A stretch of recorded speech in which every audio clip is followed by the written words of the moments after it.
Hi guys, this is Gary Chan. I want to do a video on stock market strategy.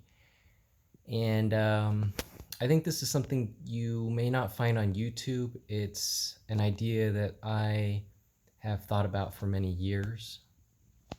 And it's what I call in catastrophic investing. So for example, COVID-19 um, had basically bottomed out the market in March of 2020. And you can look at any graph on Yahoo Finance for major companies like Starbucks, Tesla, or Chevron, and you'll find that most of the whole market had bottomed out at that time. The market overreacts to news and people get scared. And the computer algorithms that also trade the majority of the market also amplify the effects of the herd mentality. So when people are scared the economy is going to crash and they're selling, the technical indicators show that the stock market's dropping. And so the computer algorithms, they might be set at, let's say, a 3% drop or a 5% drop for the day, and it will also sell. So when the whole market drops, let's say 40%, you can then see that as an opportunity and buy into the market. And this strategy would then basically be limiting your exposure to the market by buying at times when the market has undervalued itself.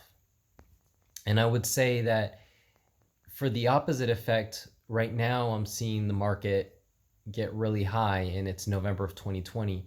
Now, is it overvalued? I would say that playing on the opposite side of selling or shorting the market when the market now is kind of overvalued is extremely risky, because the market could keep on moving up. And when you short, you could lose more than 100% of your investment. Let's say a stock's trading at $100 a share and it moves up to $230 a share. You've essentially lost more than $100 a share, and it will not only bankrupt your account, they'll basically just close it out. And I don't even know if the brokerage will send you a letter stating that you owe them more money, but I think they would basically just sell off your shares as they see that you hit a certain mark or a point where your account's kind of short on money, and then they would basically just close it out, I think. So, but another idea that I think is a valuable tool is, if you're going to own a stock for a long period of time, you may want to consider selling a put option in lieu of ownership. So for example, let's say, let's just keep a simple number. Let's say stock's trading at $100 a share. If you sell a put option, that is an option, let's say that you choose a strike price of $95 a share. If the stock drops below $95 a share, then you have to buy 100 shares. That's if you're selling one contract. In exchange, they'll pay you $1 a share for the contract of, yeah, let me see if I can start over again. If the stock's $100 a share and the strike price is $95 a share, let's say the stock drops down to $94 a share, and you're selling a put option, one contract. That means that if the stock drops to $94 a share, you must buy the stock at $95 a share, 100 shares of it. And in exchange, they will pay you $1 a share for the option to sell it to you. And so if it drops to $94 a share, in essence, you're kind of breaking even, but you've also got paid $1 a share.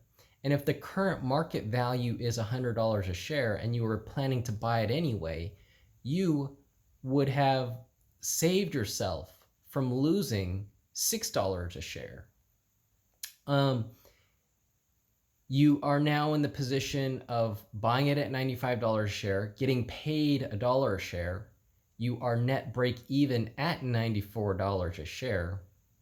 And you can continue selling this week to week until you get put in the position of having to purchase the stock.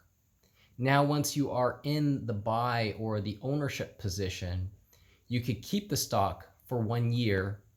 And then if you decide to sell it and reallocate your shares to a different position, you can then take a long-term capital gains on that position. And I think that this is an underutilized strategy because a lot of people, I think, who are just traditionally buying stocks are just holding long term. And if they're planning to do that anyway, if they use this sell put option strategy to get into the ownership long term position, they might be able to optimize the amount of profit they can get and also reduce their risk exposure in the market. I guess that's it for now. And I want to wish you guys a happy day. And hopefully that was a helpful tip.